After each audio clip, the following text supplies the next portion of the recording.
Hello, welcome back to another episode of the Armed and Anointed podcast. I feel like I have to warn you guys on this one. I am home alone with two young boys right now, so please bear with me. This will be a somewhat quick episode, but I was just feeling called to share a part of my journey that I haven't spoken on too much, and that was the calling of the purpose that I started to step into and what that journey actually looked like for me. Because it was really crazy, honestly.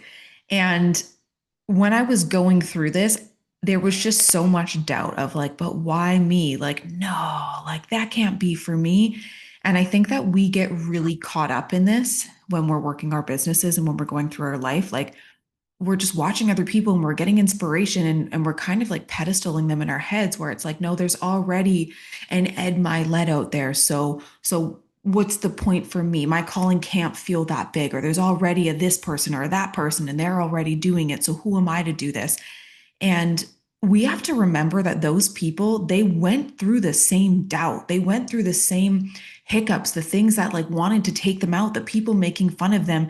It's just that they had to overcome that. And the voice that you have to overcome the most is your own. And I'm going to share my journey about how I finally started to just take the steps and say yes into this purpose of coaching and speaking events is really what the purpose felt like was the speaking events and the podcast. And I was like, but who am I? Who am I to do that? Right. In the grand scheme. And I was just telling myself, like, really, I'm nobody.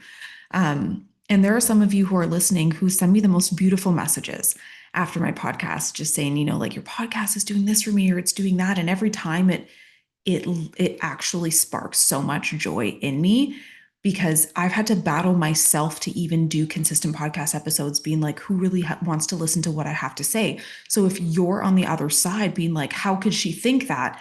Just know that the people that you're watching who are showing up and doing this, they're battling those things. They're just still showing up in it regardless, which is the number one thing I want you to take away from this is even when you feel the pull and you start to walk in it and you're still like, oh, but who am I to do this? The world needs you. The world needs your voice. It needs your craft. It needs your purpose. It needs your help. It needs you the same way that I know it needs me. And so I'll get into it because I don't have that much time today. But about 2 years ago, it's actually November tomorrow, November 2025. And in November of 2023, I did my first breathwork session and God met me really, really hard in that breathwork session. He will use whatever tool. It does not matter the tool. God knows when to meet you. And he knew that I was ready. I was at the time where he needed to show himself to me.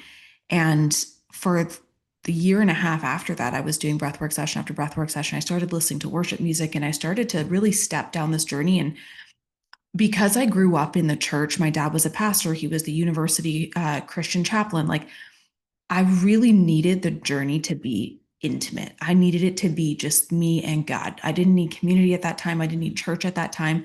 I was just having these experiences where God would speak to me. There would be these visions and like over the year and a half, like little piece by little piece would kind of click together.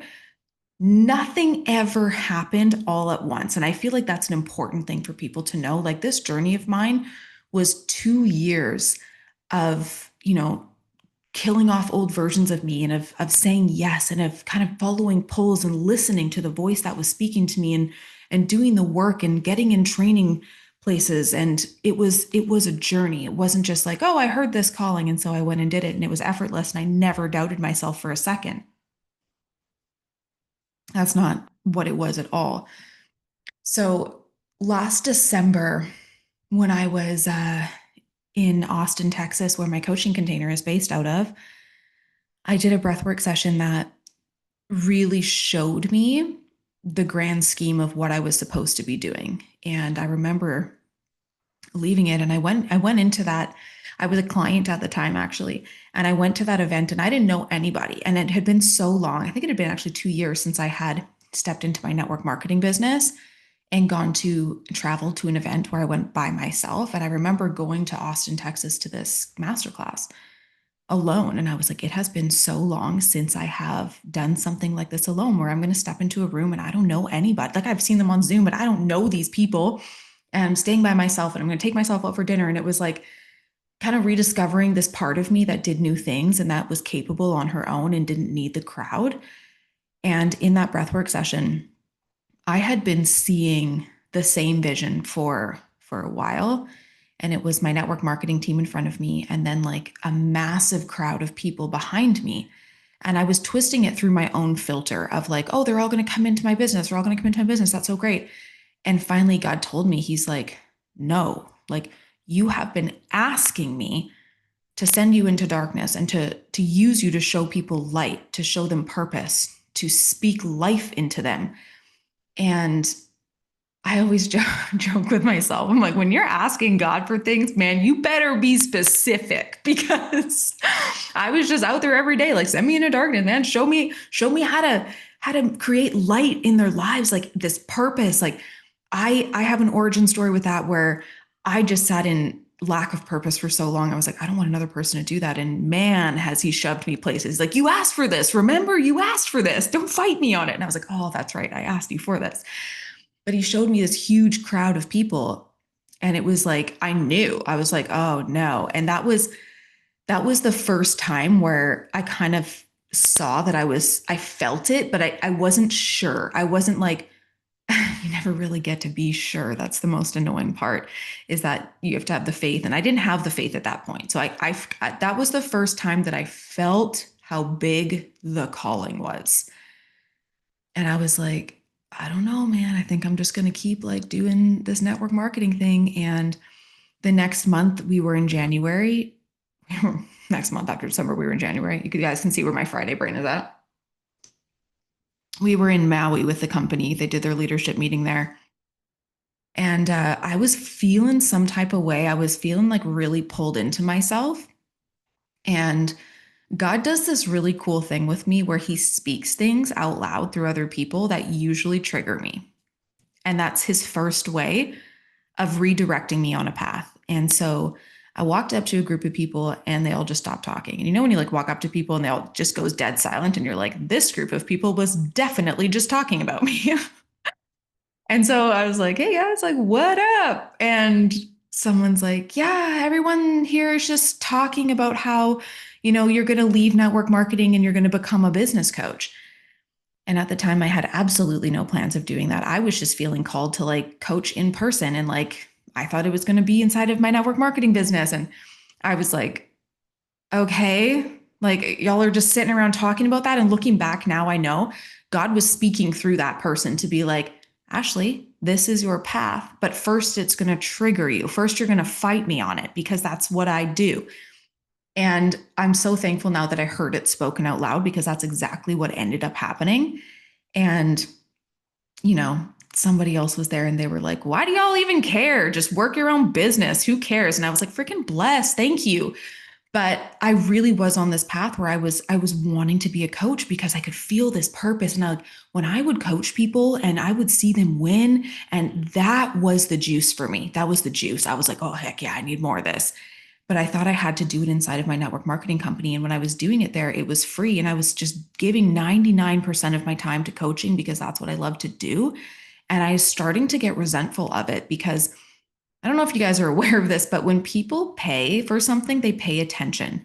And when I coached for free and I did, one-on-ones and I had this free container, I would get no-showed for my one-on-ones. I would get ghosted. And I just felt like I was putting in all this effort for people who didn't appreciate my purpose. And there were wins in there too, for sure. But there was resentment that was building up because it was so much of my time. And as I went, I was like, I could feel this pull. And I finally started to admit to myself that I was like, I don't think I'm going to be here forever. I don't think I'm going to be here forever. I think that it's so funny to even say, I think God's right. I think that He has given me a bigger purpose. And all of those people I keep seeing, they're the people who don't come into my network marketing business. I think those are the people I'm supposed to coach outside of it. And I went to, in June, I went to our company's global conference in Las Vegas. And at the same time, there was another masterclass happening in Austin, Texas for business coaching. And I felt called to be there. But I also knew that I wanted to be with my team at this conference. My team is like, oh man, I just love them so much. If you're on my team and you're listening to this, hi, I love you. I miss you guys. And I was like, no, I got to be there. I got to be there. And while I was there, I was like, no, I got to go. I got to go to Austin. And my team being the best, they were like, go. Like when you learn, we learn. It's nothing but good stuff for us. And they had my back and they knew that I was being called to something more. And I went and I got on a plane and I caught the last day of the business coaching masterclass. And when I was there, it was just such a different vibe. And I knew, when you can feel something like in your bones, you can feel it in your body. And I went and I was like, I just felt like I was home. I felt like I was in the community I was supposed to be in. I felt like I was in the place I was supposed to work in. And it was so hard for me. I feel like I'm going to cry on this because it's so hard to leave something that you love. I love my team in my business. I loved what I had built. I love the version of me who like grew through so much inside of that. And it was like I was faced with having to leave them behind because now when I went and I was with my coaching, team and at the events, I just felt like I was home and I was tired of feeling like that was wrong. And I was fighting myself because you can feel that pull inside of you and when you're fighting yourself on something and you get to a certain point where you're like, I'm tired of fighting. I'm tired of fighting what I feel, what feels natural in my bones, what's begging me to follow it. I'm tired of fighting it. But it's not easy because at the same time, like I know everyone's talking about me and I didn't want to, you know, ruffle the water too much. I didn't want to make waves. I didn't want to do any of that. But I knew I was self-abandoning to stay somewhere that I had outgrown. And my coach said to me recently, he said, you know that you're leaving for the right reason when you're leaving something that's thriving that you don't really want to leave, but you're being called up out of it. It's not because it's down, it's not because you're running, it's not because of this or that, it's because you're being called to a purpose outside of it, and it's supposed to be hard. It's supposed to hurt because you have to sacrifice, and I was sacrificing, but I fought for so long and I was like, it was just bubbling up to the surface. And I wasn't even at my resistance point of acknowledging it yet. But I went I went to Austin and I went into another breathwork session. And while I was at the conference, it was my first one where I was at the top of the company and I was starting to get louder on social media with what I was doing in service led business and teaching different ways. And, I think that's where a lot of my pushback came from in my company was I was teaching something different. And people thought that, teaching attraction and service was just teaching the wrong thing because, I had the following and the way I look and all of the things. But I was like, no, I can teach this. Like service is blessing others and you yourself are blessed. Like, please give me a chance. And there was a lot of resistance, but because I was speaking up, there was a lot more people that came up to me at that conference. And like, I love meeting people when I'm out also. I love it. But at the time, my account was tough as a mother at the time. And I get so awkward when someone calls me tough as a mother. I'm like, if you ever came up to me and called me tough as a mother, you would have to experience the depths of hell of my social anxiety when you do that. Like, I just get so awkward. But it was so nice to meet so many people. I'd never had so many people come up and be like, hey, it's so nice to meet you. I love what you're doing. Like, so many genuine conversations, so many amazing people met. And I kind of went to Austin with a little bit in my ego, a little bit like, yeah, like I am doing something big. Maybe I am supposed to just be here. I am making a difference. Like, there's people talking to me. It feels huge. And then I dropped into this breathwork session in Austin. And man, God meets me every time, but he met me sternly this time. And I felt like a child scolded because the first thing he said to me was, he's like, Ashley, I gave you one fish and one loaf, and I told you to feed the world, and you're still standing there with it. And I looked down at my hands in this breathwork session. I'm just holding one fish and one loaf. Like, God literally was like, here, I gave you the tools. Now go speak to the world. And I was like, thinking I'm up in my conference, like such a big deal, haughty toddy. And I'm just like shamed, like not shame, but like, he's like, I gave you a purpose that is big and you're standing here small potatoes, like thinking, convincing yourself that what you're doing is huge. And like, yes, there's an impact to be made in the company. There's an impact that you have made and there's a legacy to be left there 100%. But I gave you one fish and one loaf and I told you to feed the world and you're holding it still. And that's when it really clicked for me that my network marketing company it was the teacher. It was what was priming me to be able to hold the fish and the loaf to be able to go feed the world. I wasn't supposed to stay there. I grew there. That's where my seed was planted. My harvest was to be reaped outside of it. And I was sitting there like a little planted seed, just like, this is as big as I get. And God was like, LOL, girl, are you kidding me? And I'm watching The Chosen right now. I don't know if you guys have ever watched this show. There's like 5 seasons out. Apparently, I'm very behind on this, but I'm obsessed. And what I'm learning and what I know from like reading the Bible is that the people that God picked, the people that Jesus picked, they doubted themselves.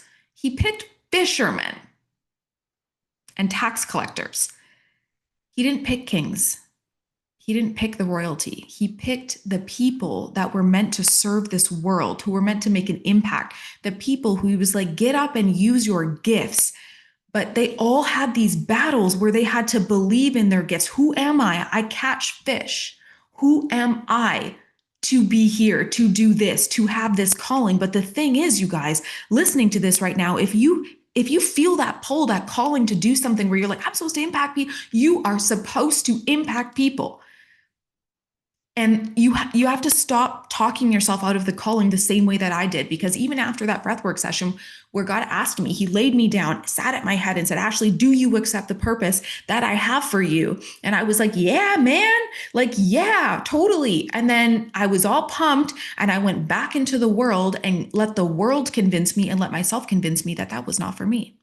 There's no way. That's too big. That I heard that wrong. I gaslit myself for 3 months until finally I was like, how long do you want to gaslight yourself for? Because man, you stayed in a relationship where you were gaslit for 6 years. Are we going to do that again, girlfriend? Like, we can't do that again. That was really bad. And I finally was like, okay, like, God, you haven't showed me the whole plan. You haven't given me all the pieces yet. I don't know. But what I do know is that you called me for something and I'm just going to say yes. And I'm going to mean it this time. And I'm going to lay down my business before I know, before my income outweighs anything else, before I know what is going on. I'm just going to say yes because you called me to a purpose. And I know that the first step is having faith that that was real.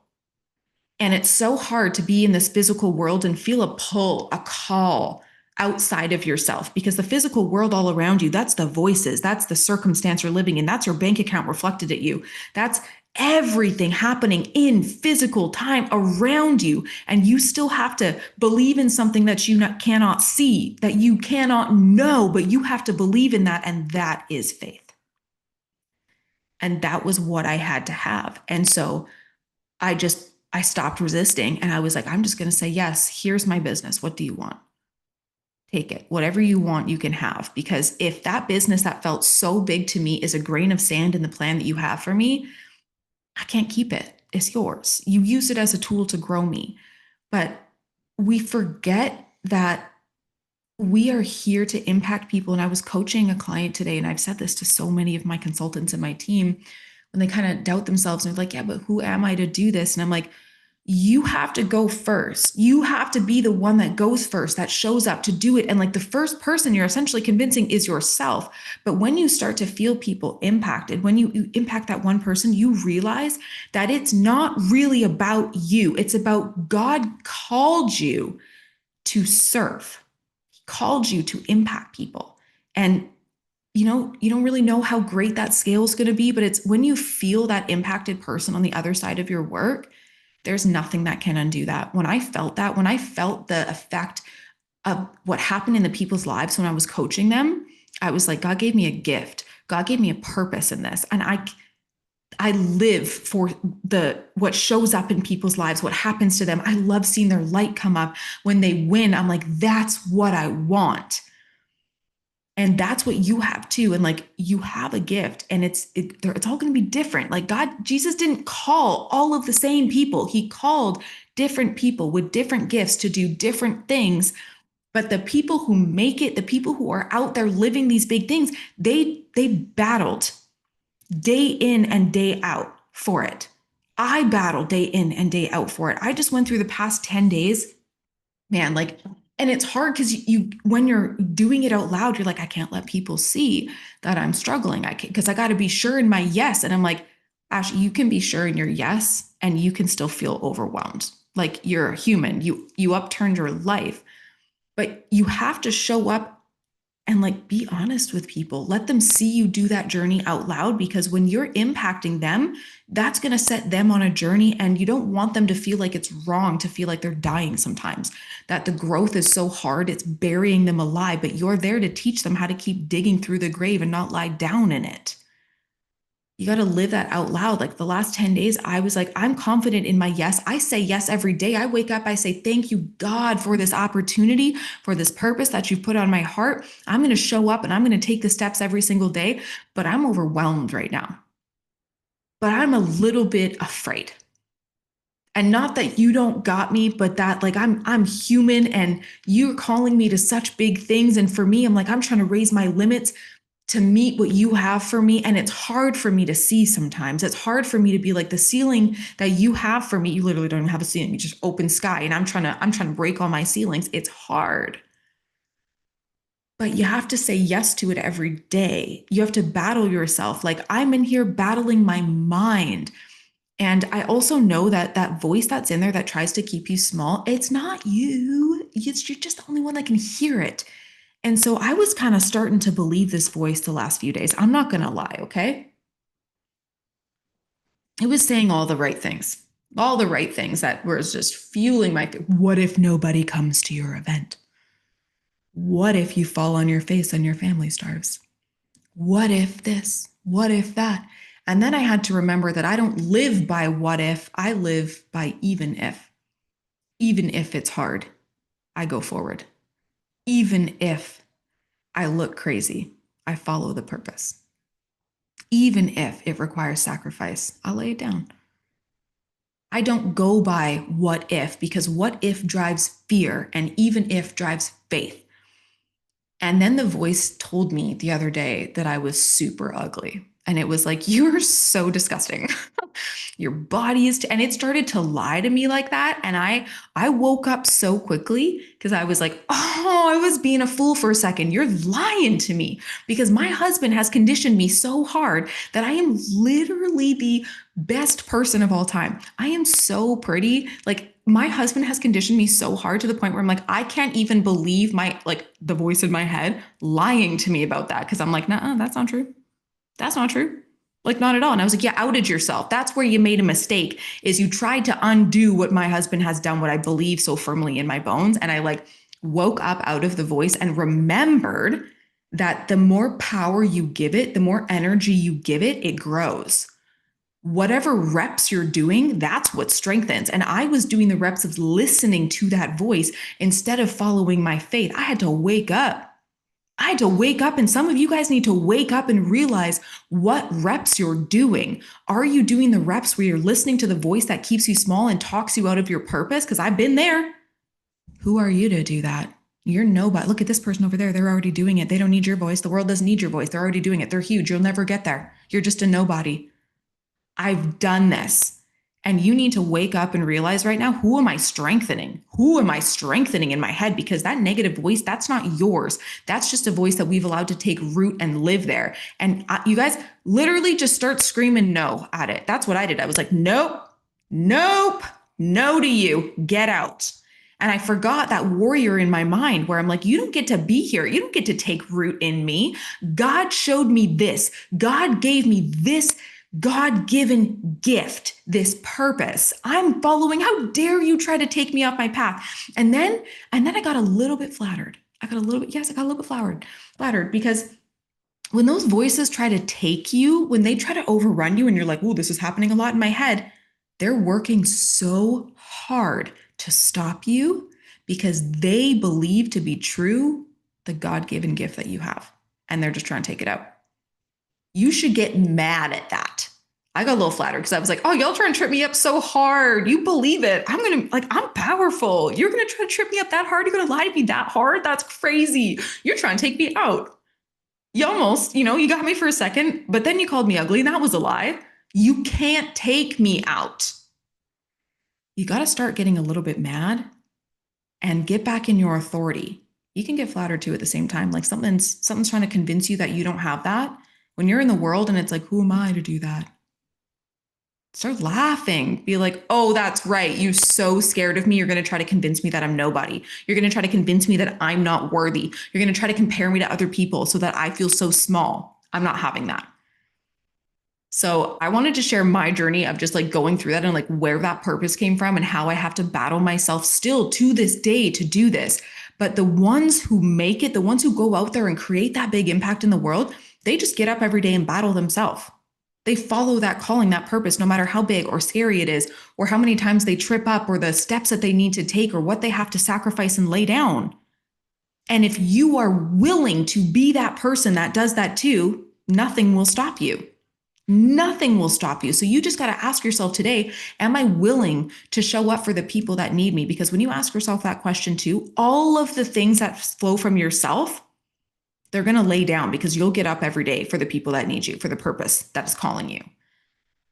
Are you willing to battle yourself every day, to follow that calling, to not stuff it down in the world and go, no, that can't be true. No, I don't think that was right. It is right. It is right.